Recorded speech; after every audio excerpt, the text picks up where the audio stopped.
to the flood control channel for the continuation of the Bay Trail under I-80.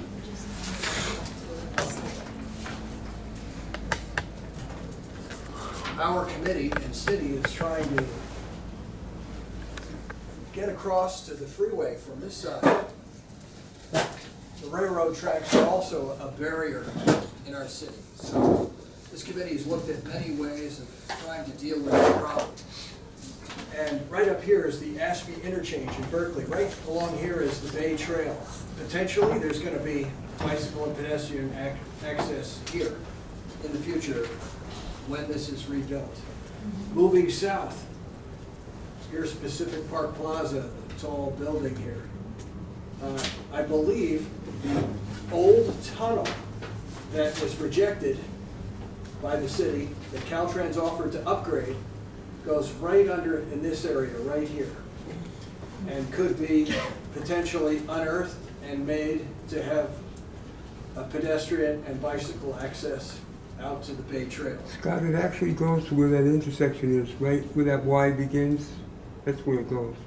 Right here? Yeah, right there. That's where it is. Goes from here to here. Yeah, right. Ooh, that might be tough to unearth that in its current condition. At the time, they said that a decision had to be made before they did the freeway there, because if it was decided to close it, it would be permanently closed. So that's what they said at the time. It was going to be a permanent decision. It's probably not available. Okay, further south, we have our main east-west axis for the freeway, and that's Powell Street. And as you know, this intersection used to be, and maybe still is, the most dangerous intersection in Alameda County. We've had 2 police officers hit on their bicycles right here. It just has inherent problems with the volume of traffic, the way people are trying to turn right. We need a safe way to get across. Over on the north side of Powell is not much better with the way it's set up. People feel isolated from shopping out at Watergate. 1/4 or 1/3 of our town is not being connected. People want to get out from this part of town to, we need a way across the freeway. John Fricke, ex-council member, researched an idea of having this no longer being an entry ramp for the freeway here, and just having this single entry ramp, but having this be a ramp that would go up and over, and a pedestrian bridge would be, I believe it was going to come right across here. And the price tag on that, something like 7 or 8 years ago, was $62.5 million. For a number of reasons, that plan never got anywhere. One of the main plans is it did not address a lot of people's needs to get on the freeway here. You know, potentially they could get on here, but people still love this freeway on-ramp. And the price tag, just too huge to get a bicycle and pedestrian bridge over 80. So I have a number of solutions that I'd like to present, but today's potential solution is to utilize the Temescal Creek channel right here. This channel goes into Emeryville and comes through Bay Street Plaza. We have the next slide. Here's a close-up. Here's the basic path that I'm proposing. That keeping the on-ramp, building a little bit of a wood ramp around a few obstacles here. The on-ramp could be retained as an on-ramp, and it would feed in and then loop around and come underneath the freeway and come up right by the Shell Mound honoring memorial here. And also it could loop up for heading south and getting onto the trail that goes over to what will be Treasure Island and Yerba Buena Island soon, and then in the hopefully not too distant future, San Francisco. I talked to, I think, engineers from Arup at the Bike East Bay get-together a few months ago, and they are currently designing a 10-foot wide path across the suspension plan of the Bay Bridge. This trail is going to take on extra importance in the future when that connection is made. And this problem that we have in our town right here at Powell Street is just not going to go away. It's going to get worse as the demand for cycling is going in here. I believe this should be studied, this idea, and I want to show some examples to go forward.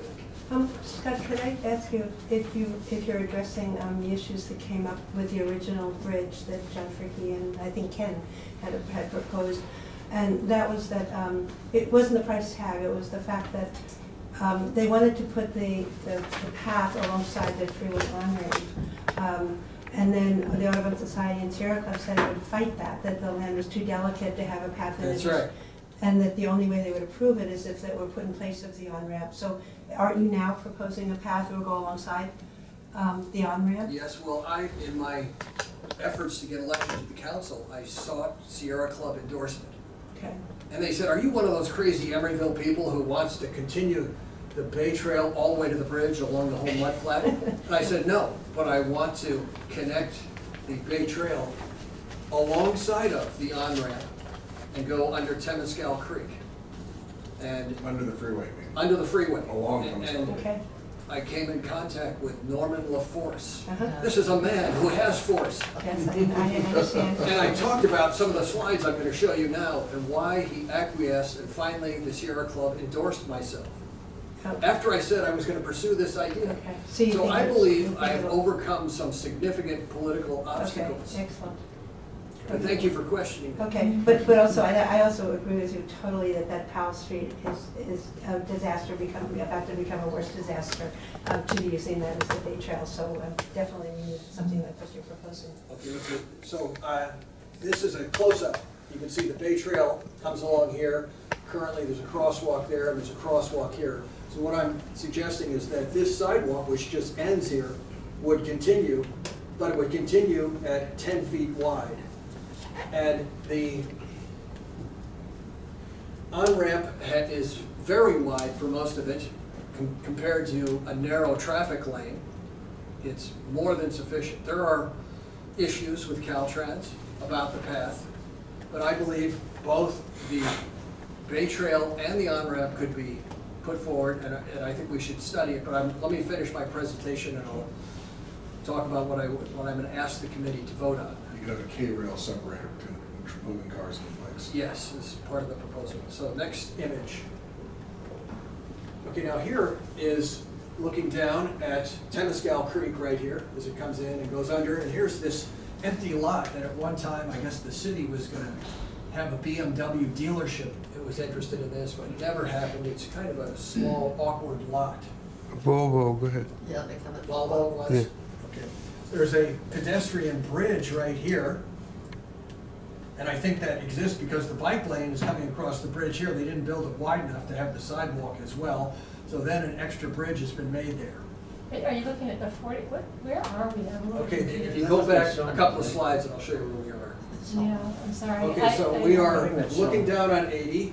Uh-huh. Here's Trader Joe's. So where is that bridge you were just showing? It's by the us? That second bridge is entrance to right Bay there. Street. Okay, okay. And there's that empty lot. Okay, thank you. Thank you. Main Street, Okay, now here's that empty lot. Here's the channel right there. And I want to show you, I had dotted lines on the other one as it went under, but what happens is that about this much is built as a bridge, and about this much is built as a bridge. Because they widened the freeway and they were able to span this. The original place, about maybe 200 feet in the middle, has culverts. It has a rectilinear culvert of 10 foot 6 inches wide by 8 foot tall.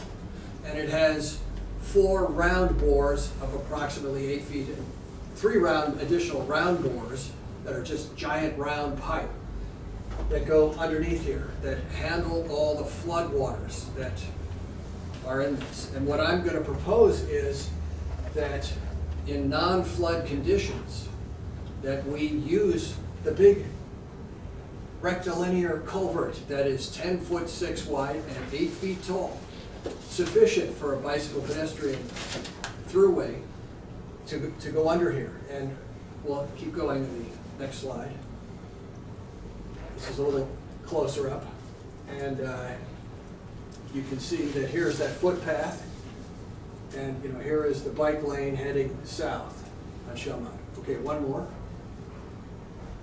Okay, now this is looking to the west, this way. You can see a little bit of light coming through right here.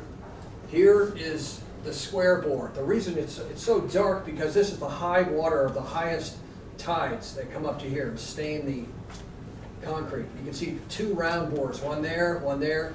This becomes a round bore deeper in. Okay, next slide. Okay, here's stepping back from that little further. You can see some light coming through two of these right here under the freeway, and you can see this is lower tide because you see exposed mud here. Is that There, taken from there that you can panel? see the high tide, so it's pretty big difference. Okay, this is looking the other way from, this is looking towards the east, so you can see the shopping mall, those old Navy. There's that pedestrian bridge right there. It's right before So Shellmount the Street. grass is the Volvo dealership. That's right, that's the Volvo dealership. The would-be Volvo. Would be, yeah. Okay, next slide. Okay, now here's a graphic of, that elevation section through it. And here is the square bore right here. Here's that bridge overhang. Here's somebody walking up, and this is meant to be a pump right there. And then this line right here is a wall that would be on either side of the path that would lead to this. And this is seen from this is the east side, but when you get over to the other side, the west side would be identical. Okay, now this is the same thing showing the level of an average pretty high tide right in here. But these people are still high and dry, but this is perceived as if the water is being held back by a wall. Okay, They're next. they're low and dry. They're low and dry, yes. So, Scott, I'm sorry, so you're saying this, right now, water flows through that bore that you're talking about? That's right. And these walls would keep the water in the other bores? They would Tide keep the water. Salt The water. tide water? Yeah, the That comes- tidal water would be on the other. So this would be dry now? That's right, it would be dry in this condition. Let's see the next image. Okay, now this is in a flood. Really high tide, 7-foot tide, lots of rain up in the hills, water's pouring down. The idea is that this channel is no net loss of tidal flow. So in other words, it doesn't, from a draining Temescal Creek, it would, in a flood condition, it's just gonna fill up and it wouldn't be used. And I'm gonna show you some examples Wouldn't of be used others. for Bike-Ped, is what you're saying. That's right, wouldn't be used for Bike-Ped, it'd be used for water. And I'm gonna show you other cities that do this same idea. Okay, well, this is just taking you, showing you the scenic channel that is a great canoe trip. If you feel like going up here, this is, going through the shopping mall, shoppers look down at you, keep going. Did you go on a canoe? Yeah, this is me, and here I am, right here. Here's John Effeld, school board member, who wanted to see with his son Dylan, who's down here, he can't quite, he wanted to do a canoe trip up Temescal Creek. So this is showing you how today you can easily canoe up this rectilinear bore. And this is how I took the measurements with a tape measure down to the floor of this and across the width. Okay. Now here is this is looking east-west at high tide right here. The three round bores then are having water go through them. But the walls on either side of this path are holding back water from going into the tunnel here, and the walls stay level like this, so it becomes what you call a weir edge. So in other words, this distance from there to there, with enough horizontal wall, would equal the capacity of this tunnel, because all the water would pour into it at the same rate as this would accept water, and it would exit at in the same way. So you're saying the Caltrans wouldn't have a problem, and at least in terms of water evacuation needs. That's right, but Caltrans doesn't care about it. The county of Alameda cares about it for flood control. Okay, well, they wouldn't have a problem. Caltrans Theoretically. conceptually approved this. So theoretically, since it would have no That's net right. taking away of the ability of the engineering to take away the water. is what That's you're right. saying. Yeah, Caltrans is given a verbal conceptual All right. approval. Okay, now here's an example of the issue about birds, calorie loss, and why the Emeryville crescent is important to birds. But this is not Emeryville, this is Albany. You can see the Albany mud flats here, and the water comes, high tide comes up pretty close to this fence here. And it comes right up to it at some high tides. Right here is concrete wall, and then there's a chain link fence with slats in it. And when you're cycling, you can just see over the top, and you can see all that wonderful bird life. And this idea was just barely tolerated by Audubon Society and Sierra Club, but it is, since its installation, I don't know how many years ago now, has demonstrated that the birds are not losing calories for fear of dogs. That's the primary thing. And because the dogs aren't even profiled by any little holes in here because they're below the concrete wall. So this is proven technology for bird retention.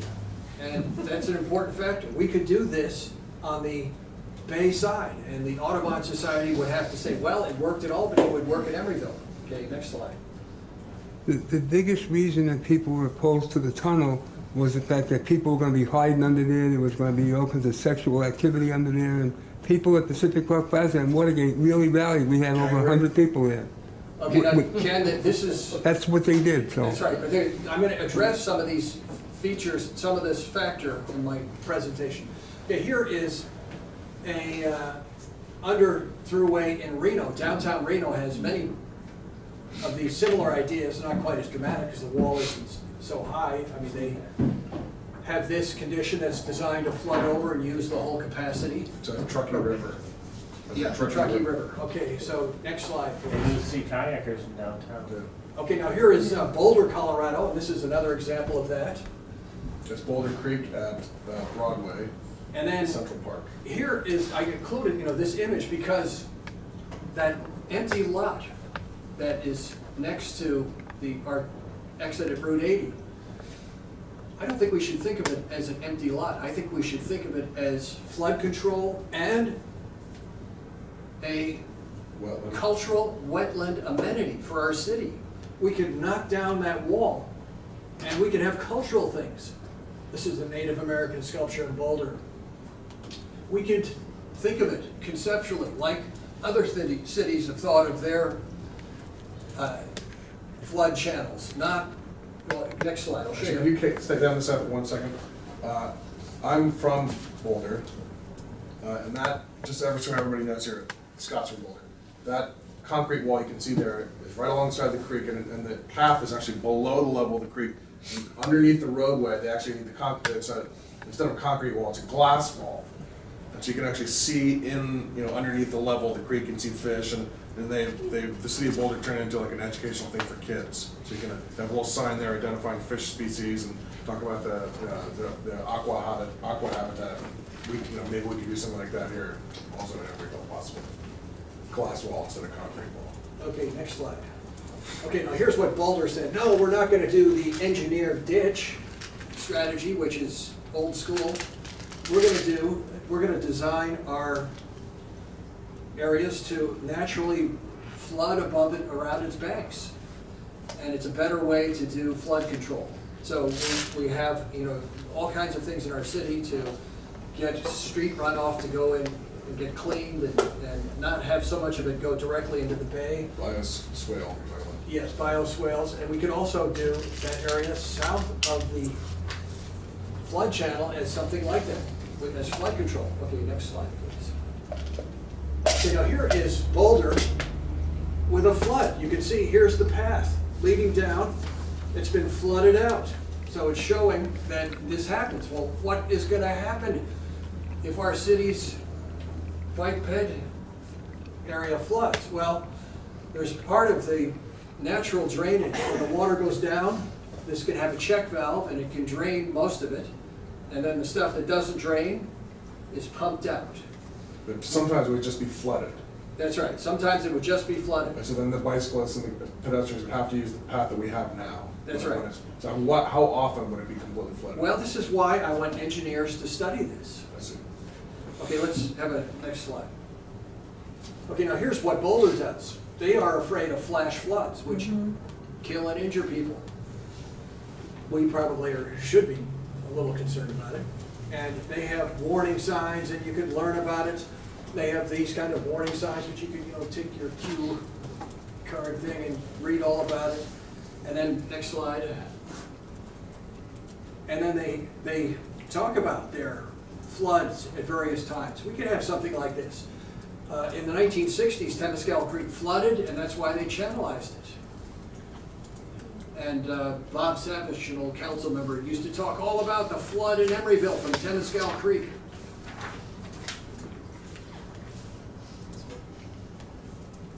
Okay, now here is a picture of a warning siren having to do with flash floods. You may have heard Colorado's had a lot of flash flooding over the years. It's really, they have a lot of danger. They just have warning, warning horns around their city because of this issue. We could have some electronics involved with our channel. When it's flooding, we get warning horns, some kind of chirping. We also have gates. We'll see the next slide. Can I ask, You know, they actually have, here's the bike path crossing here, and then they close the gate and they say it's not open because of flooding. So can I interrupt for just a second? So let's say we find out that it floods, I don't know, once a week. Let's say with a really exceptionally high tide. It's going to be flooding mostly salt water, not fresh water, except in the big flood in the spring, maybe winter big floods. When it goes over the walls, it's not a catastrophic thing. Is right correct? I mean, maybe you could have like little weirs, like little channels, so it starts. Well, In other words, just floods slowly, so people can well, yeah, walk. it's gonna flood slowly, except for in a you- flash flood, if it's an extra high tide Yeah, and okay, all right. global warming. But I'm talking about the normal flooding. Well, the ideally, the wall would be high enough that But when it it would does never flood, flood does it- except for a really exceptional high But tide. when it does and flood in a normal situation, is it catastrophic? In other words, that's a It safety depends hazard. on the rain and the hills. Well, we need to make it so people have a way to get out, safely. That's right, it needs some study. Okay, so let's keep going, next slide. Okay, that's it, so that's the basic idea. What I'm asking the committee for is that you like the concept, you think it's a worthy thing that deserves some city further study. So what I would like to have happen is for Public Works to research this a little bit. I had additional slides that I didn't include, which I would have loved to done, but trying to keep it to 10 minutes. There's so many things in the Netherlands with water control. They are masters of water control. They have ships that are huge going over the freeways. It's just remarkable what goes on in the Netherlands. For them, this would be a piece of cake. No issue whatsoever. For us, we're not so good at this technology, but the Dutch are just remarkable in this department. If you go online and you put boats over the freeway, you'll see fabulous, remarkable human engineering with water. We're not doing boats over the freeway. That's right, but I'm just saying that I would like to address what Ken said. there are seriously great engineers in this world for this kind of thing. And I think we could have this at a reasonable cost. It's just not that much physical stuff to make this happen. And I think our city could probably afford this. And I want to come back to the committee with another idea that I've proposed in the past, which is a less expensive bridge that would only go over the on-ramp. So the idea behind leaving just this squarish piece that you canoed through is so that there's not this huge infrastructure item, right? But if you were designing the freeway in the Temescal Creek, flood control, again, you'd probably do something as good as Boulder did, right? That's right, yeah, Yeah, just chunk. yeah. How long is that bore? How long is that trip? The rectilinear bore looks like about 200 feet to me when I studied it. And the additional overhang on either side adds up to about 100 feet. So it's a total of, you're covered for about 300 feet. So that's no longer than any of the ones in Boulder, right? It is longer than one in Boulder. Boulder's just a. There's a few. I used to live there. But I think there's one, there aren't too long, right? Compared to that, about the same? I think this is probably a This is little longer, longer. yes. Yeah. Okay. I guess Laura was next, then Brian. Okay, I just want to say thank you for bringing this. That one of my great disappointments in living in Emeryville is that I live less than a mile from Emeryville's marina and from the Bay Trail. And before I moved here, I would drive my car along the highway thinking someday soon I'll be riding my bike on the Bay Trail and never go there because getting there from here is just so dicey. When I do go, I go to Berkeley and go over the bike bridge. So I think having something like this would be great. I mean, for me personally, there's still issues of getting to where this comes out safely, which is not so easy because of the train tracks, but that's less of a hassle than going through that Powell Street freeway off-ramp mess. And I would love to hear your idea about the bridge Well, over the if we go off-ramp. back to the very beginning, I just want to show what this would do for our east-west connection independently of the Bay Trail.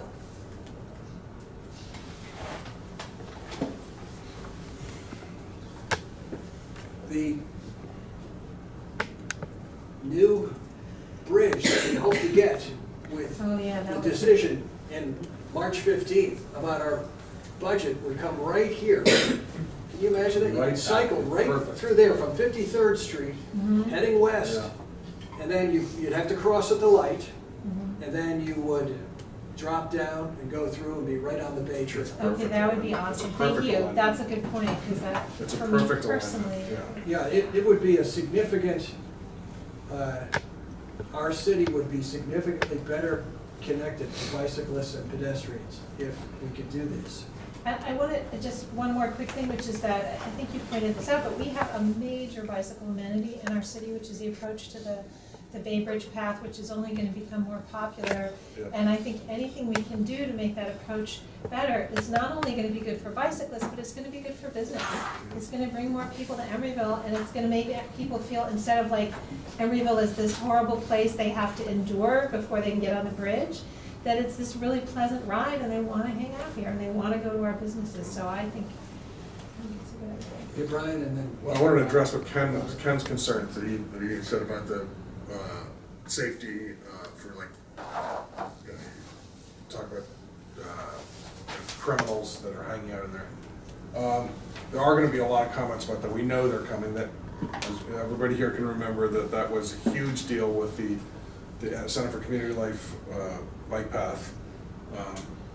Nora, the mayor, was talking about gang raping going on and pedophiles and trying to lure kids into. So we know this is coming.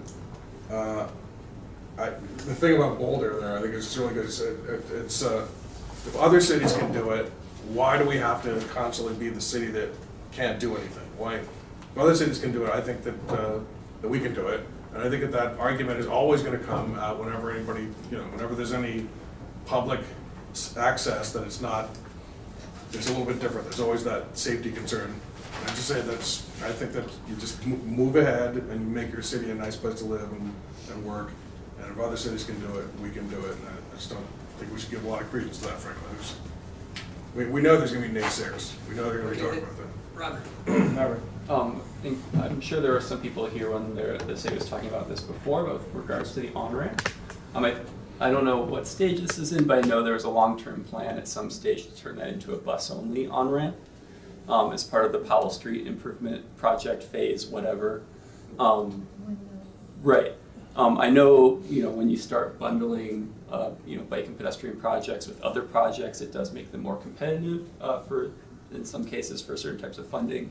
So I think this path might be an interesting component to add in to that Powell Street bus improvement project in order to turn it into a bus and bike and pedestrian project all in one to increase the access. And I think, the lane widths, it seems like a bus only on ramp could even be more complementary to the bike and pedestrian path than the current usage at that stage as well. And I also wanted to mention, this is getting into the finer details, but I think it should be considered throughout as part of the whole project, is that this is a pretty long stretch. So to get all the way to the underpass part before you know that it's flooded is kind of a long way to go.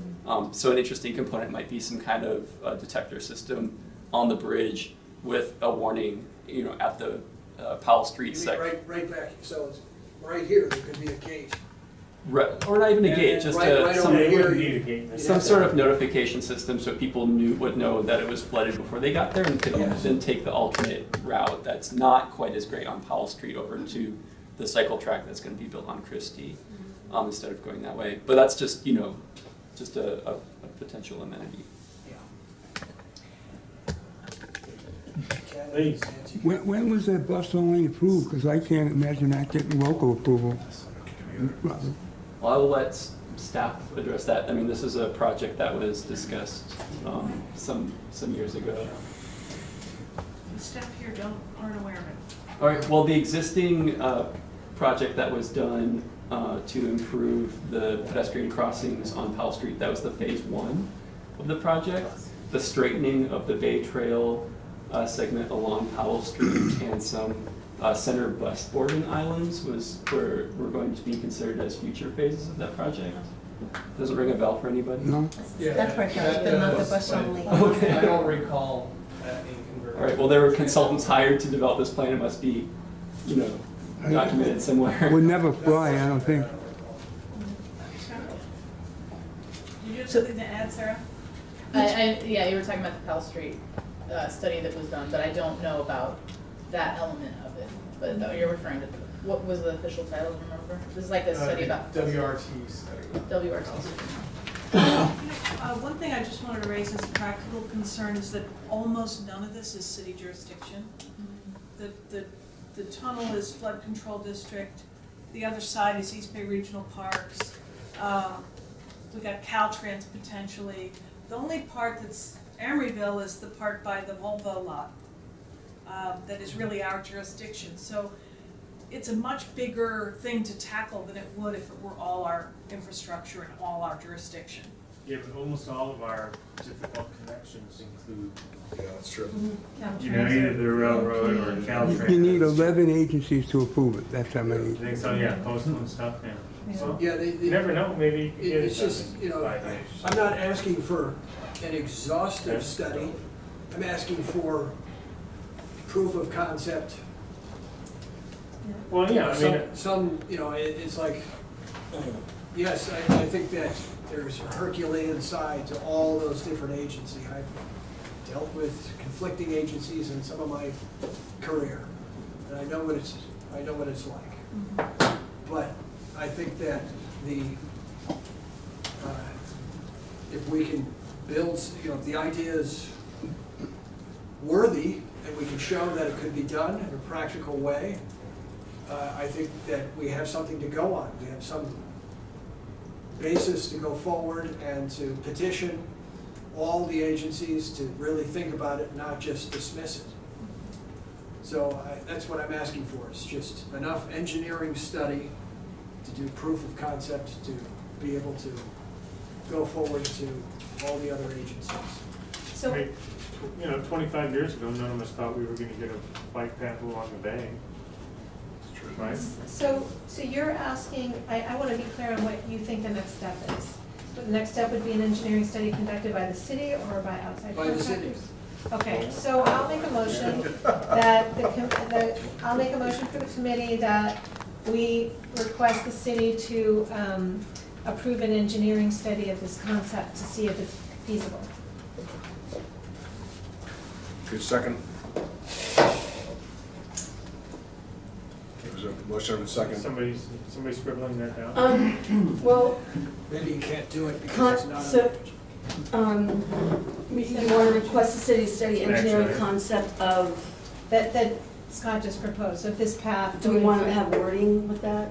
Well, actually, we're asking the city council, right? We're About asking the transportation. council, we want them to consider asking staff to, take a deeper look at this as a potential concept, to move it the next step forward. And to hire some kind of engineering consultant who would be qualified to study this idea.